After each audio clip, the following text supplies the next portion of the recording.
use the binoculars. Meet the Lovebirds, David and Vicki Weiniger. There's Hummy. While the backyard welcome mat is always out for any bird, the star of this story weighs less than a penny and flies at speeds up to 60 miles per hour.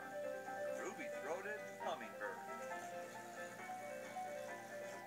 I had been taking Nutmeg, the dog, out to go potty in the front yard and noticed a hummingbird in one of the trees. And I went over and I got so excited because that was one of my dreams come Actually, true. she shrieked. I shrieked. Shrieking Vicki had found a hummingbird nest, which is no easy task. Home to the hummingbird is no bigger than a 50-cent piece. To capture the rare discovery, David and Vicki purchased a video camera and pushed record.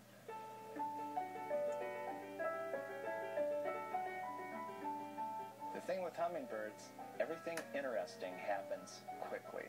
So quickly. And literally in a half a second, you either see something cool or you miss it. As it turned out, the camera's eye didn't miss much.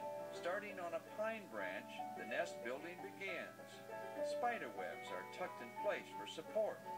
Lichens are added, or, well, only the hummingbirds know. The camera also captured the trials and tribulations of raising baby hummingbirds. I call it the sword-swallowing act because it's amazing. This mother sticks that long pointed beak way down the throat of the baby. How do you sleep in something this small? David and Vicki also discovered that despite their size, hummingbirds can be aggressive toward each other. According to Native American lore, the hummingbird was a bird of peace, but would defend itself with the heart of an eagle.